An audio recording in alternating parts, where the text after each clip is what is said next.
Shimano kompanijai pristačius QS sistemą, naujienos tuo nesibaigė. Toliau vystė produktą ir mano rankoje jau naujausia stebulė, kurios žymėjimas dabar bus QC arba TC.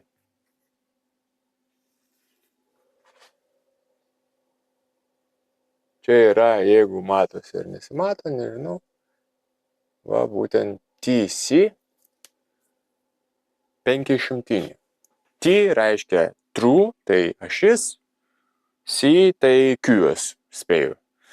Ir QC, quick, tai su spaustuku ir QS sistema. Tai ir yra ta jų unifikacija, kur patikima, paprasta, nebrangu. Patiko man,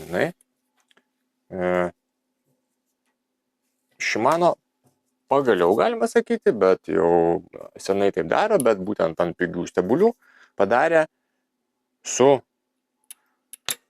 uždarais guoliais. Nusiemam dangtelį. Būgnas, terkšlė su uždarais guoliais ir ašis su uždarais guoliais. Galvojau, kas čia tokio? Okei, padarėt ir padarėt, bet stebėkit.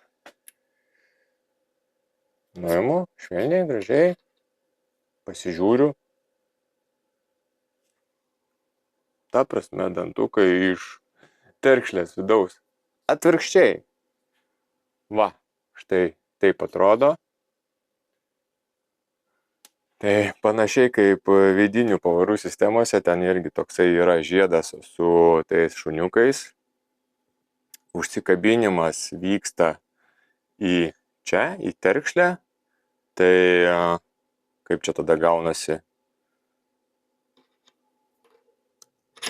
Nežinau, ką čia jie pakeičia.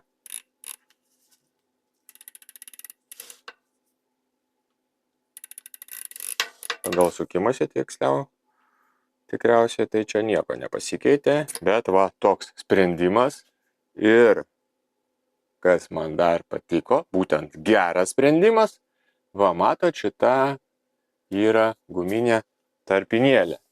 Tai jinai čia kaip ribošlis, apsauga iš išorės, yra plokštuma. Štai galiu ją šiek tiek pakelti. Ir jinai apsaugo mūsų vidinį tą terkšlės mechanizmą nuo vandens patekimo iš išorės, jeigu plauna dviratį. Ir guminė šita tarpinėlė būtent turi tokį lupą, va, iš šitos pusės pasikelia, iš čia lygų. Reiškias, taip yra daroma teisingai, iš išorės slėgis prispaudžia tą lipą prie sienelės ir viskas. O stebulės viduje irgi tokia štai ten plokščia sienelė. Dėl to stebulė taip ir atrodo. Va štai šitoje vietoje toks tarytum didelis korpusas. Tai tas didelis korpusas reikalingas va šitai terkšliai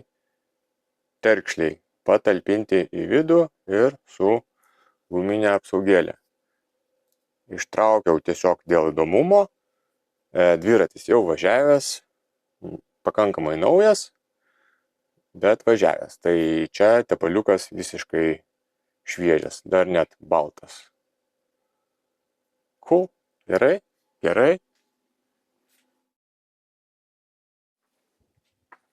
Kaip šios stebulės tarnaus parodys laikas. Kol kas man matyta tikriausiai gal ne pirmoji, bet išardyti sugalvojau pačią pirmąją ir iš karto pamačiau skirtumus.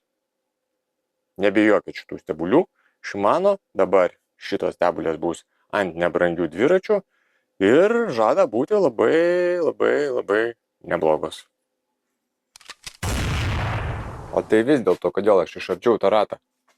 Man klibėjo ratas paspaudus taip lateraliniu būdu, tai vadinasi iš šono, vietomis nekliba, vietomis mažas, praktiškai nejuntamas, bet Aš iškart pastebėjau. Išardžiau, niekokių problemų iš vis neradau, atgal surinkė klibą. Pasigūglinau, galvoju, okay, here we go again. Kažkur kažkoks tarpelis, neišlaikytos tolerancijos ir ne vienas jau nusiskundimas. Pažiūrėsim, kaip čia bus.